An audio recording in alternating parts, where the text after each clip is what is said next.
Mis queridos amigos, sean todos ustedes bienvenidos aquí a un nuevo programa en Contracultura News, el espacio que tenemos para revisar las principales informaciones. Agradecer a toda la gente que nos sigue y nos apoya. También en el grupo de Telegram, pueden buscar en Telegram por contracultura.tv. Hay dos grupos.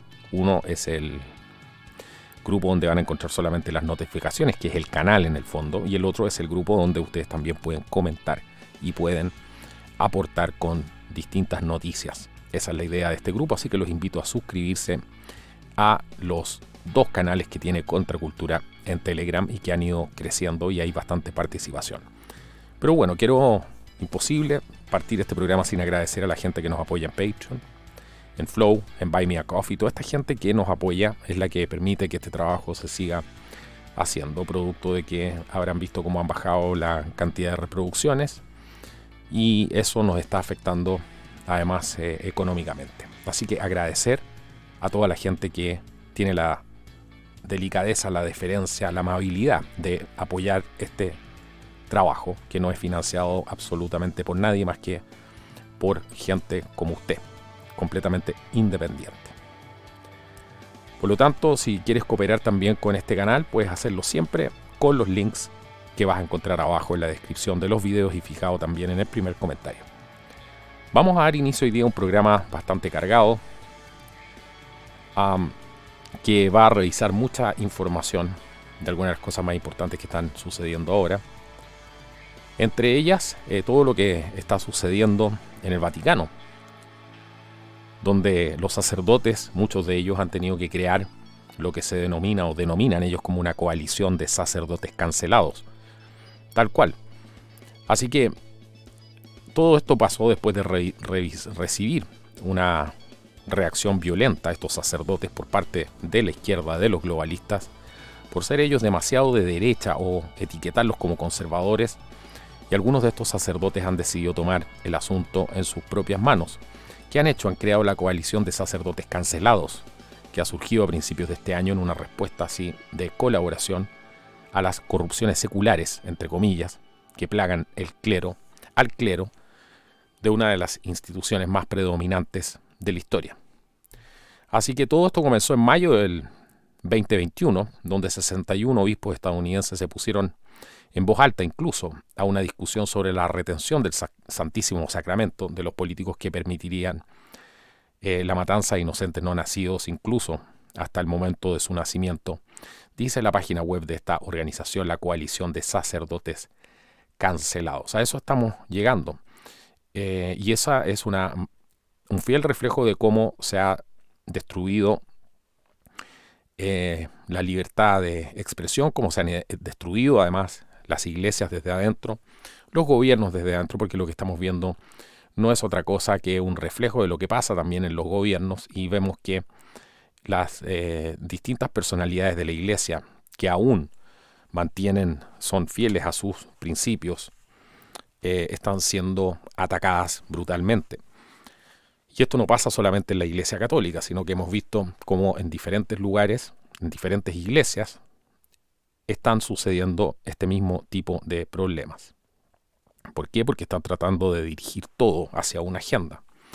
Y es justamente esta Agenda 2030 que involucra muchísimas medidas que nos conducen justamente a un gobierno absolutamente totalitario, sin ningún tipo de libertad, y todo esto con una serie de excusas que ustedes podrán revisar. Sí que es importante tener en cuenta qué es lo que hay detrás de todo esto. Así que para los que no sabían, bueno, está la coalición de estos sacerdotes cancelados que se formó con estos 61 obispos estadounidenses.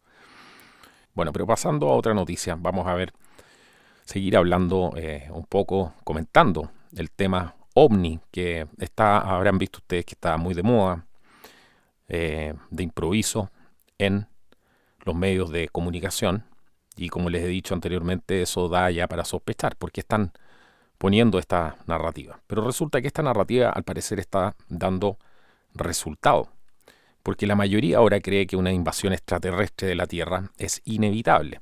Todo esto son los resultados de un estudio, y dicen ahora que la mayoría de mucha gente de el ambiente ovni está creyendo que este tema de una invasión extraterrestre es algo completamente inevitable. Esta encuesta la hicieron entre 2.000 adultos en el Reino Unido y revela que 6 de cada 10 creen ahora que solo es cuestión de tiempo antes de que la Tierra se convierta en el objetivo de una invasión extraterrestre.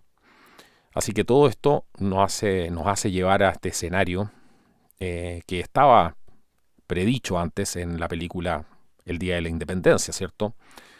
Y muchos de esta gente encuestados dicen que el 80% dice que además tiene un plan sobre cómo lidiar con estos invasores espaciales y que muchos de estos planes implican, por ejemplo, esconderse debajo de la cama o simplemente entrar en pánico.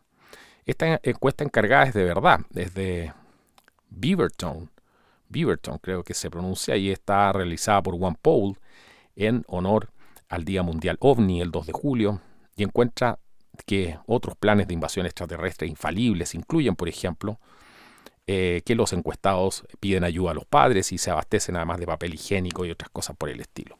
Otros dicen que van a huir al campo o simplemente prepararán un poco de té y darán la bienvenida a sus nuevos soñadores alienígenas, al más puro estilo británico. Bueno, ahí lo tienen. Pero escuchen esta otra noticia porque llama bastante la atención para aquellos que a lo mejor siguen el movimiento de los barcos, de los buques alrededor del mundo. Hay una serie de aplicaciones que permiten y muestran además las coordenadas, muestran el rumbo que tienen estos, el tonelaje muchas veces. Otras veces muestran, el nombre también de esta embarcación. Y ahora se está hablando que, de esto es según Bloomberg, el medio norteamericano, dice que al menos 194 superyates están amarrados frente a las costas de Grecia. Estos yates de los super ricos, los superyates, los que se llaman superyates, estamos hablando de yates sobre 3, 4 millones de dólares hacia arriba. Así que esto refleja un aumento del 80, de más de 80 yates el mes pasado, cuando comienza ahora la temporada de verano en el mar Mediterráneo. Todos estos yates están en estas posiciones, con agrupaciones de estos en todo el Mediterráneo. Muchos se encuentran además en la costa de Italia, bordeando los mares de Liguria y Tirreno. También hay un grupo en el mar Adriático, junto con un grupo masivo además de estos yates frente a Grecia.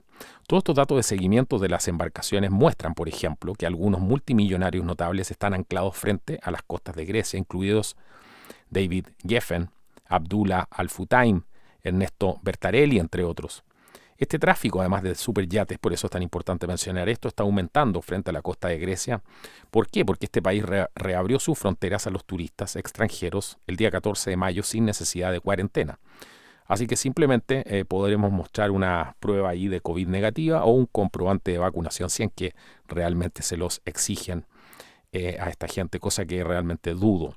Pero hemos notado además que los primeros días de la pandemia del virus, por ejemplo, la industria de los superyates golpeó aguas turbulentas cuando, por ejemplo, las fronteras de los países se cerraron y además todo el mundo se vio obligado a cerrar también.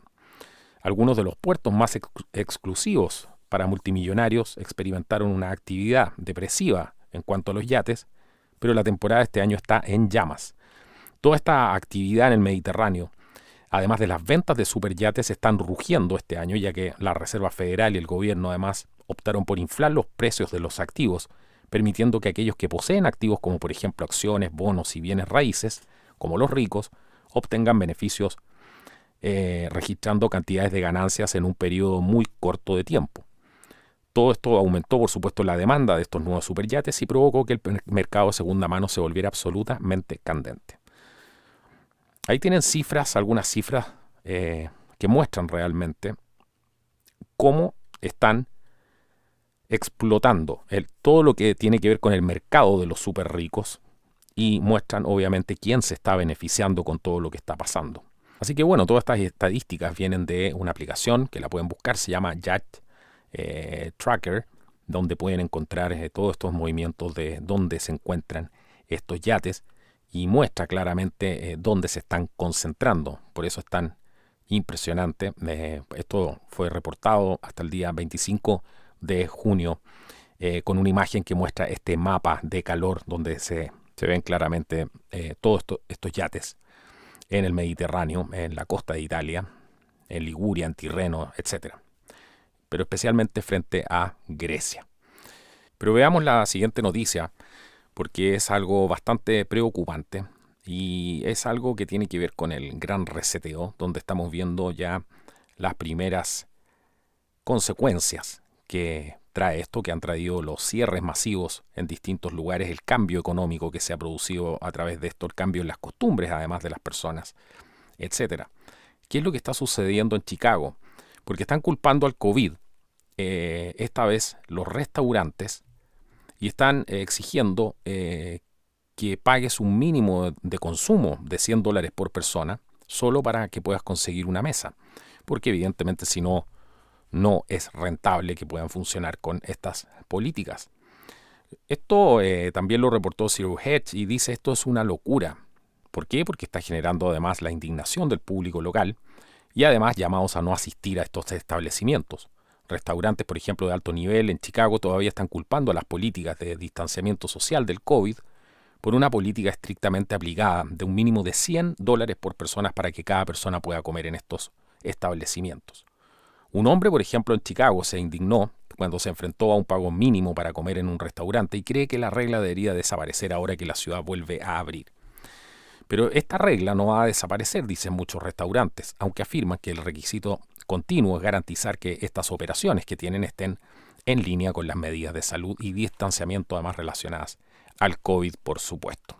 Bueno, en este informe además que se publicó, el señor Howard Tolsky, él por ejemplo reservó una cena en línea obviamente para un restaurante bastante conocido de carnes en el centro de la ciudad y se le requirió pagar un mínimo de $300 por 3 personas en total solo para poder hacer una reserva. Bueno, pero ¿qué es lo que dicen los restaurantes al respecto? Ellos dicen que el año pasado, como los números estuvieron severamente dañados y restringidos, y además hubieron pocos comensales, que se les permitió sentarse a comer en los locales, las reservas canceladas de último minuto fueron especialmente brutales, lo que hizo que también implementaran requisitos inusuales, según ellos, como depósitos no reembolsables al reservar una mesa.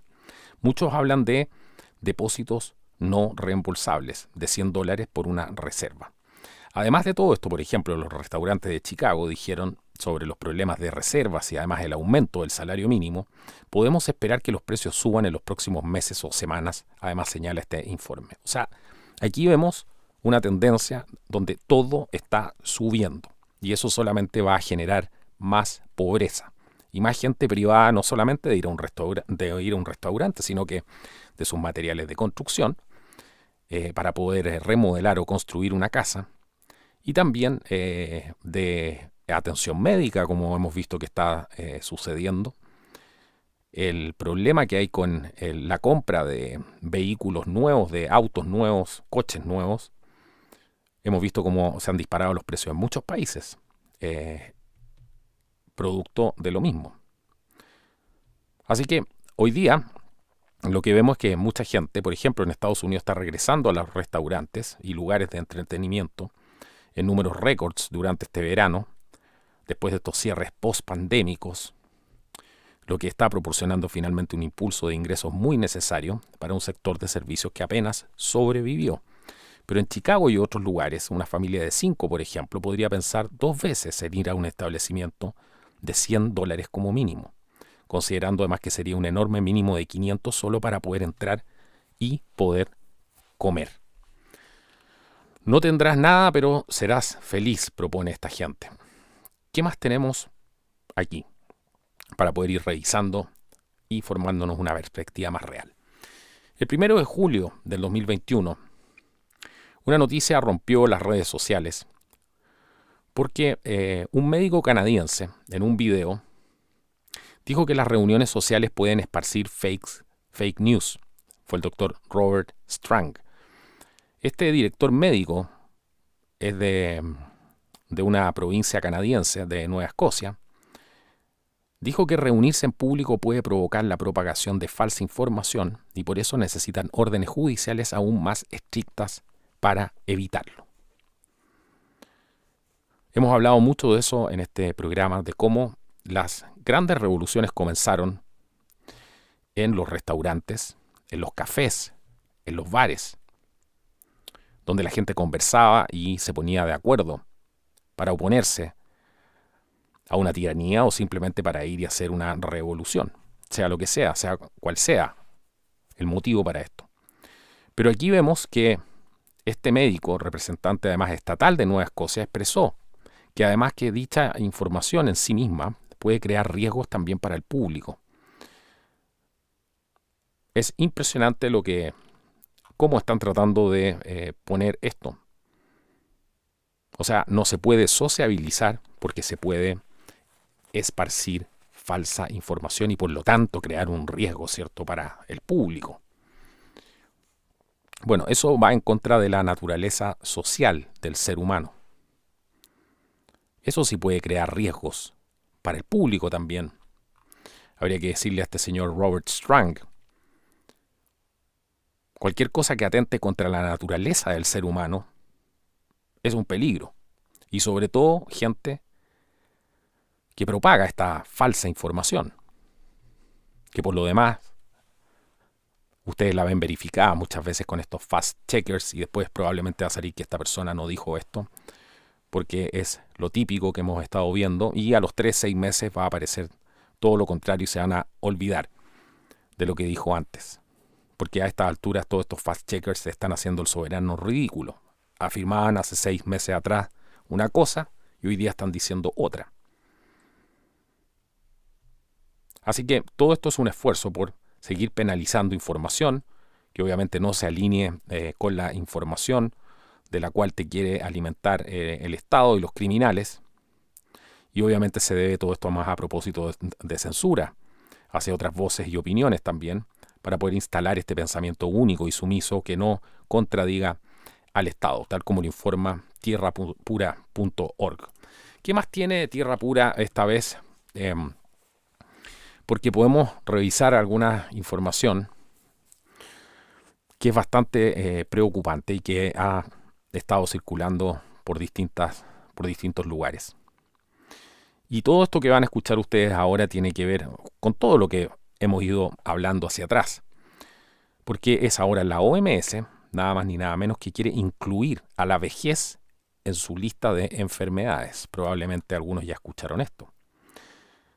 ¿Cuándo quiere hacer esto? En enero del 2022. Y quiere incluir a la vejez como enfermedad en lo que se denomina la Clasificación Internacional de Enfermedades, el CEI-11. Todo esto ha provocado críticas de organizaciones de personas mayores, además de todo el mundo, y por supuesto profesionales relacionados con el proceso de envejecimiento, como geriatras, gerontólogos y expertos del tema. Es más, los mayores exigen el cese del director general de la OMS, Tedros Adhanom Ghebreyesus, según se ha podido saber en exclusiva de 65 y más. En España, por ejemplo, la Confederación Española de Asociaciones de Mayores, la Fundación Pilares y otras muchas organizaciones también se están haciendo eco de este gravísimo error conceptual. Pero no solo en España, está destinada, dice Tierra Pura, esta iniciativa de la OMS y ha causado esta gran conmoción, sino que quieren propagar esto y empezar a instalar este discurso insano de que la vejez es una enfermedad. Bueno, se sabe y se ha informado que todo esto ha provocado un rechazo tremendo. Y, por ejemplo, esta iniciativa constituye una grave contradicción cuando se está hablando de establecer entre el 2020 y el 2030 la llamada década del envejecimiento sostenible. Década del envejecimiento sostenible. ¿Están escuchando esto? Así lo están denominando. Hay que envejecer de manera sostenible. ¿Cómo se puede envejecer de manera sostenible, de acuerdo a un grupo de eugenesistas? Bueno, muriendo, sin envejecer, ¿cierto? Y probablemente donar tu cuerpo para hacer algo tipo Soylent Green, como la película esta, donde terminaban comiéndose a los seres humanos y los usaban, o usarlos literalmente de fertilizante para alimentar a sus otros congéneres. Esto no tiene nombre. Por ejemplo, uno de los mantras entre los profesionales geriatras y gerontólogos es que la persona mayor que está enferma lo está por su enfermedad y no por su edad. ¿Desde cuándo la edad puede constituir una enfermedad? A esta altura la OMS está enfermando a todo el mundo, incluso a los sanos, porque todas estas políticas fueron principalmente en contra de la gente sana. Así que estamos trabajando para usted, no se preocupe. Además, según el doctor, por ejemplo, de la SEOMA, el doctor Juan Manuel Martínez Gómez, ha insistido una vez más en destacar que el envejecimiento es un proceso natural en los seres vivos, no una enfermedad, frente a la intención de la OMS de incluir la vejez como enfermedad en la CIE 11, que quieren publicar en enero del 2022, paradójicamente además en el marco de la década 2020-2030, hablando de esta década del envejecimiento saludable.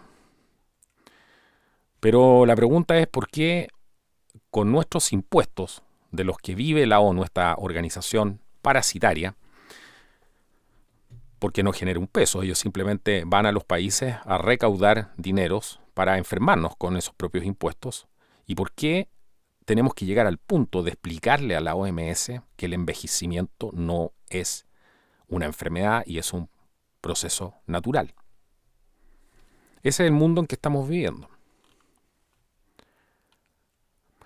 Recordemos además, para los que no sepan, que en la línea de los Objetivos del Desarrollo Sostenible, en el ODS 3, búsquenlo, salud y bienestar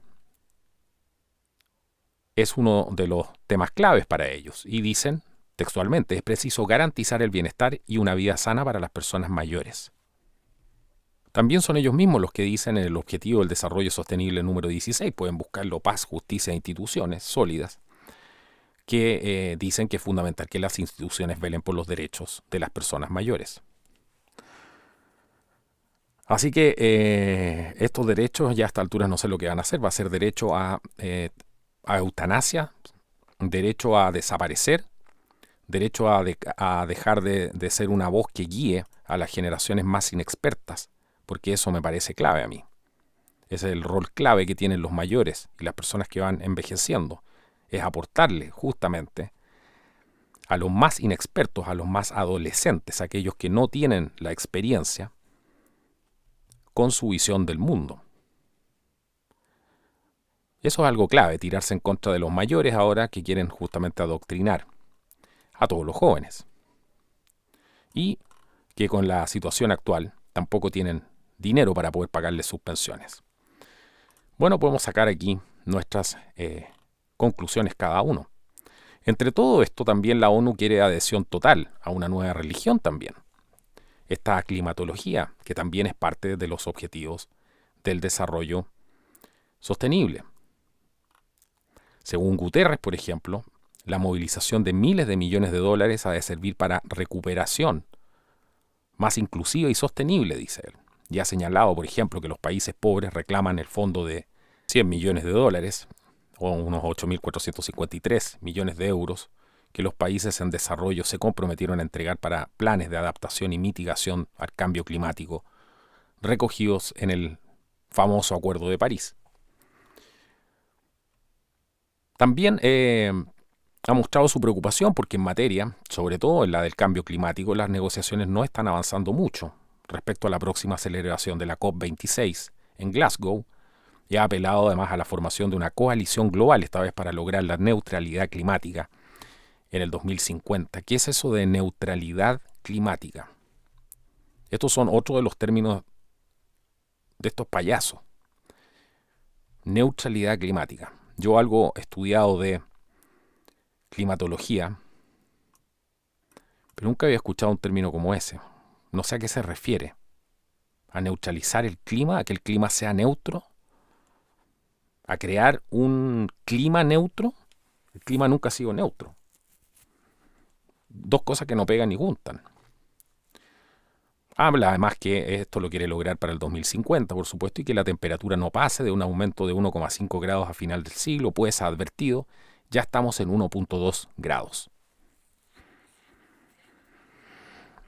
También el señor Guterres se ha mostrado partidario de eliminar los subsidios a los combustibles fósiles de forma inteligente, muy inteligente. y de que los ingresos, por ejemplo, de los estados por la descarbonización, o sea, la eliminación del carbono, de la huella de carbono, el problema es que nosotros estamos haciendo, somos carbono.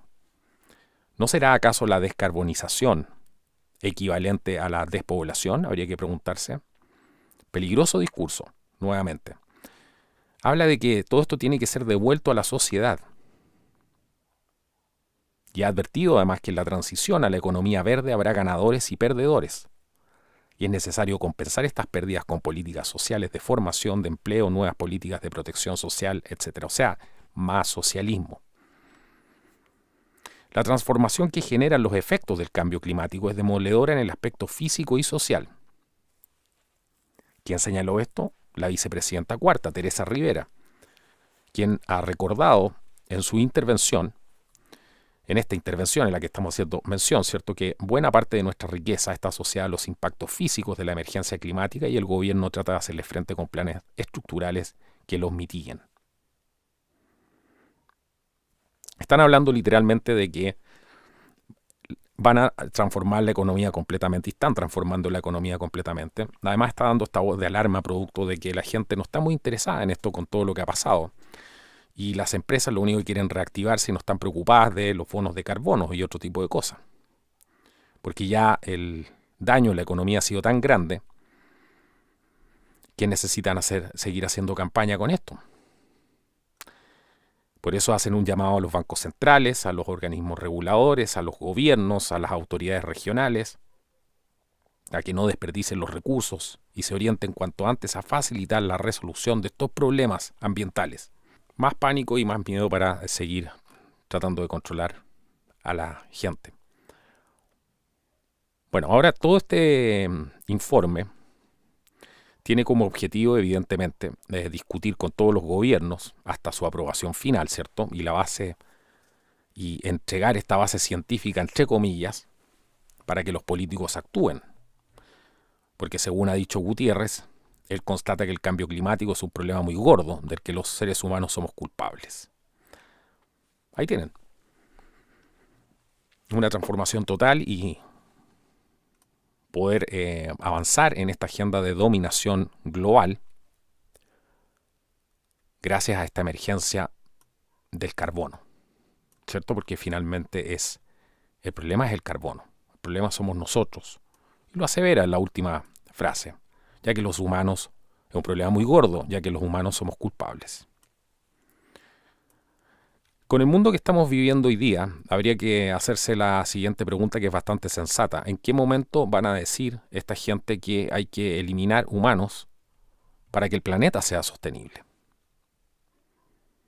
Eso es lo que mucha gente probablemente no ha pensado. Estos políticos que están avanzando en esta agenda no han pensado, porque ya se puede esperar cualquier cosa de esta nueva religión. La climatología, donde dicen falsamente que existe un consenso. La ciencia nunca se ha tratado de consenso, se trata de hechos demostrables y donde el disenso es muy sano para poder avanzar en una investigación científica, aportar más datos, pensar de manera diferente, es lo que han hecho los grandes científicos siempre, incluso cuando han tenido que ir contra la corriente establecida. Y en el futuro siempre se ha probado después en el futuro que esta gente normalmente eran los que tenían razón, aquellos que se oponían al establishment y tenían una visión mucho más amplia de un problema científico, por ejemplo. Así que eso del consenso, hay un consenso de científicos, hay un consenso, eso es todo lo que hablan hoy día. Y ese consenso, por supuesto, está en la base de ese consenso, la estructura, los cimientos de ese consenso se basan en deslegitimizar y cancelar a todo aquel que se opone. Esto es lo mismo que se vio en la Inquisición, exactamente lo mismo. Yo no veo ninguna gran diferencia. Pero veamos esta otra noticia que tiene mucho que ver con esta, porque sabemos que escuchamos muy a menudo en el año 2020 que muchos expertos que querían estos bloqueos, ¿cierto?, de encerrar a la gente que fueran mucho más largos y draconianos, y decían, si estos pedidos de quedarte en casa están causando agitación económica, pero si no los tuviéramos ahora, a todos bloqueados, encerrados en su casa por un tiempo, la economía estaría aún mucho peor. Así que este razonamiento que tenían era que sin los cierres el virus se propagaría sin control y que obviamente como resultado mucha gente moriría o se enfermaría y que esto sería tan catastrófico que prácticamente todo el mundo se sentiría demasiado asustado o demasiado enfermo para salir de casa. Después dijeron que se produciría un colapso económico generalizado. Recuerdan las palabras de la OMS que también profetizaba que iban a haber hambrunas de proporciones bíblicas. Pero resulta que ahora no hay ningún indicio de que los estados, por ejemplo, en el caso de Estados Unidos o países que han tenido periodos más prolongados de bloqueo y distanciamiento social forzado, les vaya mejor económicamente que a los estados que abandonaron las restricciones del COVID mucho antes. Vean el caso de lo que ha pasado en Chile. Es una vergüenza mundial cómo han manejado el tema ahí. Por el contrario, hubo muchos estados que pusieron fin a los bloqueos de manera anticipada y que no los tuvieron en absoluto. Y ahora muestran una economía mucho más pujante, menos desempleo, más crecimiento económico que los estados que impusieron estos bloqueos y reglas, además de distanciamiento social, por mucho más tiempo.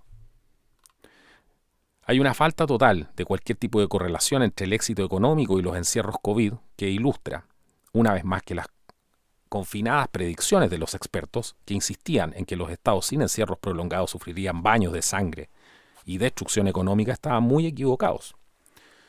Bueno, a fines del año 2020, según un artículo de InfoWars, muchos estadounidenses estaban presionando a sus gobernadores y otros funcionarios electos para que pusieran fin a estas órdenes de quedarse en casa. Pero sin embargo, los defensores de estos bloqueos prolongados y duraderos, después de un periodo inicial de afirmación, 2 semanas dijeron para desacelerar la propagación. ¿Se acuerdan del tema de la famosa de aplanar la curva? Bueno, todo ese lenguaje que había en ese tiempo.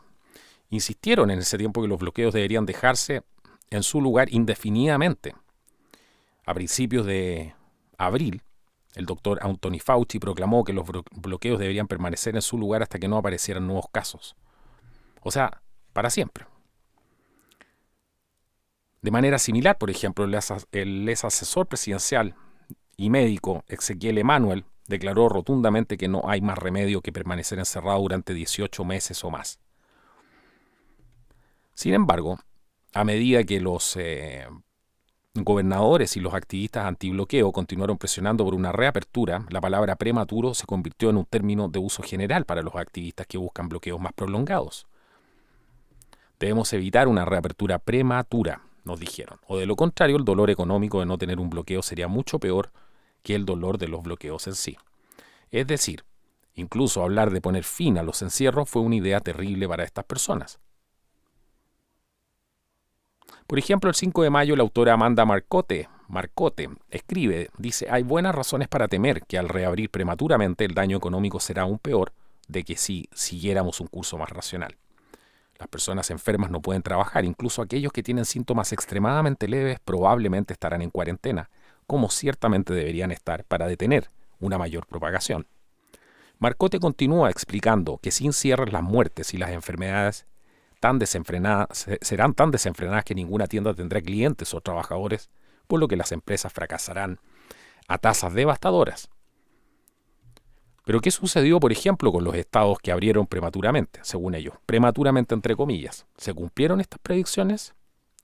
De hecho, por ejemplo, cuando Georgia fue el primer estado en anunciar el fin de su orden de quedarse en casa, el Atlántico, este medio, proclamó que la medida era un experimento de sacrificio humano. Seguramente una muerte tan generalizada devastó la economía local, tal como predijeron los expertos. Al mismo tiempo, aquellos estados que mantuvieron bloqueos y forzaron medidas de distanciamiento social por mucho más tiempo deben tener economías más vibrantes hoy. Pero esto, por supuesto, nunca sucedió. Por ejemplo, a lo largo del 2020, a principios de 2021, el crecimiento del PIB, Producto Interno Bruto, es mejor en Georgia y Florida que en Nueva York y California, y aproximadamente el mismo que en Massachusetts. El crecimiento del PIB en Utah, donde los bloqueos fueron escasos y débiles, es mejor que en cualquier otro estado. ¿Para qué hablar de Dakota del Sur, que nunca impuso una orden de quedarse en casa? muestra más crecimiento económico que California y casi tanto como Nueva York. Podemos poner ahí el ejemplo también de lo que pasó en Suecia. Pero si quisiéramos mirar, por ejemplo, a los estados en general, no encontramos ninguna correlación entre la duración del bloqueo y el crecimiento económico. Además, podemos tener en cuenta que tanto California como Nueva York se encuentran entre los estados que reciben la mayor cantidad de dinero de rescate y ayuda per cápita.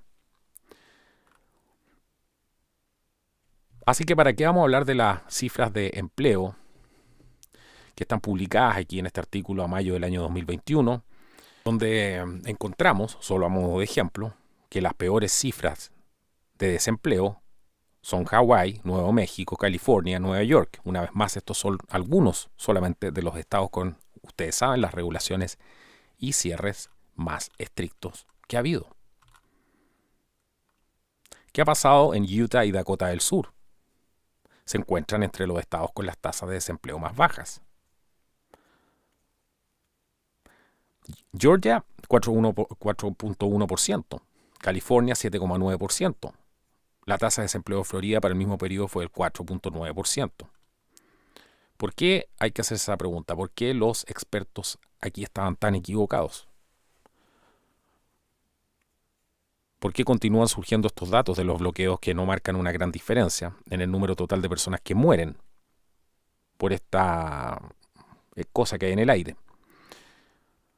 Así que podemos concluir que no solo muchos estados con bloqueos más severos tienen un total de muertes por COVID mucho peores, sino que además también tienen peores economías. Es solo la última ilustración, además del hecho de que los defensores de estos encierros simplemente estaban inventando cosas y estaban dispuestos a decir cualquier cosa que impulsara su visión de una sociedad centralmente planificada y controlada centralmente en nombre de la ciencia. Si no, hay que hacerse la pregunta de por qué han politizado todo esto. ¿Quiénes son aquellos que están abogando por estos encierros? Bueno, justamente la gente que está empujando con más fuerza este discurso del cambio de modelo económico. Por lo tanto, necesitan evidentemente quebrar la economía y están usando todo esto políticamente como un arma política para poder hacer un proceso de ingeniería social. Mucha gente que incluso cree en todo esto es mucho más, digamos así, mucho más ingenua. Hasta esa gente, muchos se dan cuenta que esto ha sido completamente politizado. Parte de la censura respecto a cierta información importante que podría salvar vidas también ha sido censurada producto que el discurso ha sido politizado. Está todo politizado. Ahora es importante entender y recordar o recapitular que ciertos grupos de personas que avanzan en una determinada agenda que está muy bien establecida y muy bien publicitada por lo demás, y que curiosamente además les sirven este tipo de transformaciones sociales para para avanzar en su agenda, para llevar a cabo sus procesos de ingeniería social. Es esa misma gente la que está hablando que esto es ciencia. Es política. Es simplemente política. Y una política no tiene nada que ver con la democracia, porque si no nos estarían censurando el discurso del otro lado. O sea, la censura es una prueba más de la agenda política que hay aquí. Si lo queremos ver incluso en términos superficiales, ¿cierto? Porque sabemos que lo que hay aquí atrás es mucho mayor. Pero es evidente. Bueno, pero sigamos avanzando. Resulta que ha salido un artículo en el AmericanMilitaryNews.com, que lo pueden revisar, donde advierte que podría suceder un ataque al estilo Pearl Harbor en China, o sea, de China y Rusia. ¿Contra quién? Contra, evidentemente, Estados Unidos. ¿Y quién dijo esto? Porque es importante ver quién lo dijo. Bueno, el funcionario de defensa número 2 del Japón dijo que China y Rusia están mostrando cada vez más signos de cooperación militar, el dragón y el oso, ¿cierto? Lo que se denomina. Y además en sus actividades en el Pacífico. Y todo esto podría mostrar o reflejar, dar signos de que planean lanzar un ataque al estilo Pearl Harbor contra Estados Unidos. Algo similar a lo que hizo Japón en el año 1941, el 7 de diciembre. impulsando a Estados Unidos a la Segunda Guerra Mundial. Bueno, sabemos que ese ataque fue más controvertido que prácticamente cualquier pasaje de la historia, cuando sabían perfectamente que Japón iba a atacar, pero en el fondo los dejaron atacar. Pero volvamos a la noticia, porque hablando, todo esto lo hizo en un evento del Instituto Hudson, el ministro de Defensa del Estado japonés, Yasuhide Nakayama, dijo: hace 70 años atacamos Pearl Harbor, pero ahora Estados Unidos y Japón son muy buenos aliados, uno de los mejores aliados en todo el mundo. Nakayama dijo además que ahora las fuerzas navales rusas realmente se están ejercitando justo enfrente de la parte occidental de Honolulu, por lo que no quiero recordar lo que pasó hace 70 años, pero debemos tener cuidado con el ejercicio de los rusos. Este ministro de Defensa de Estado de Japón es el adjunto directo del ministro de Defensa, que es el principal funcionario de defensa de Japón. O sea, es el directo, del ministro de Defensa. En los últimos días, por ejemplo, él dice que la flota rusa ha realizado varios ejercicios navales cerca de Hawái, incluida la práctica de hundir un portaaviones. Se ha informado además que algunos barcos rusos operan dentro de las 35 millas náuticas de las costas de Hawái. En medio, además de los simulacros navales rusos cercanos, la Marina de los Estados Unidos reposicionó al Carrier Strike Group, o sea, la fuerza de portaaviones, que tiene en el área de operaciones de las islas hawaianas. Nakayama dijo además: tenemos que mostrar la disuasión hacia China, y no solo hacia China, sino también a los rusos, porque como les dije, están haciendo sus ejercicios juntos. China y Rusia lo están haciendo muy bien. Ellos son amigos, son muy buenos amigos, creo. Pero por otro lado están creando su propia capacidad de misiles, su propia capacidad submarina, están compartiendo sus conocimientos juntos, incluso con la academia, supongo, o investigación y desarrollo, dijo Nakayama. Por lo tanto, debemos centrarnos más en cómo proteger, y no solo en proteger, sino en cómo cubrir este riesgo. ¿Qué más dijo Nakayama? Él hizo una comparación entre un posible ataque nuclear de Rusia y China y los ataques nucleares de Estados Unidos en Hiroshima y Nagasaki en Japón durante la Segunda Guerra Mundial. Dijo: si algún país dispara un arma nuclear desde su continente hacia Honolulu, ese misil, las ojivas en comparación con Hiroshima, son 200 veces más que Hiroshima, dijo Nakayama. Así que he estado en Hiroshima antes y fui al museo antes desde esa experiencia. Y la perspectiva, si 200 veces más bombas atómicas, torpedos o misiles ojivas que podrían caer en Honolulu, se refiere a eso, creo que Honolulu se borrará del mapa. Así que tenemos que pensar antes en usar esos poderes, tenemos que pensar en cómo detener todo esto. Bueno, entre otras de las cosas que dijo este señor, también describió la creciente amenaza de la invasión que China representa contra Taiwán, y cómo Japón además y Estados Unidos deben cooperar para mantener las acciones chinas bajo control. Él dice que lo que podemos hacer es mostrar la disuasión, y también que un ataque o lo que sucede hacia Taiwán se relaciona directamente no solamente con Japón, sino también con esta alianza entre Estados Unidos y Japón. Los japoneses están muy preocupados con esta situación. Esto ya se había reportado antes de estos ejercicios, que no es algo ultra secreto, pero yo lo había escuchado hace, creo que una semana antes, en el blog de J.R. Nyquist, o en una entrevista que le hicieron, que explicaba cómo China y Rusia estaban jugando un juego. Según él, Rusia estaba jugando a ser de la derecha conservadora y China estaba jugando a ser el partido comunista, o sea, la izquierda más radical. Y en ese juego, muchos norteamericanos o mucha gente en general de diferentes partes del mundo pensaba que Rusia eran los buenos y que China eran los malos, entre comillas. Y que no era, él decía que todo esto era parte de una estrategia a la que estaban jugando para desviar la atención. ¿Desviar la atención de qué? De que son mucho más socios y están mucho más cercanos en estos objetivos que tienen en conjunto, como es la expansión territorial. Y además teniendo en cuenta que la mayoría de lo que hizo la KGB anteriormente ha dado un resultado inesperado incluso para ellos. Me refiero a todos los procesos de subversión ideológica que hoy día están trabajando solos. La deconstrucción de Occidente, que ya está trabajando solo, ya no necesita ni siquiera un alimento externo. Porque cuando la gente entra en una cadena de autodestrucción, esa misma autodestrucción se transforma en el motor. Y es por eso que los rusos y muchos ex agentes rusos estaban tan sorprendidos, por ejemplo, del proceso norteamericano. Incluso ellos hablaban de que finalmente Estados Unidos, una vez que cayera el patio trasero de Estados Unidos, iba a caer como fruta madura a sus pies. No iba a ser necesario ni siquiera tanto esfuerzo. Así que aquí se puede especular mucho al respecto y no quiero entrar en eso, pero es importante escuchar lo que están hablando estas personas. Y qué están diciendo y cómo lo están diciendo, para que podamos sacar nuestras propias conclusiones.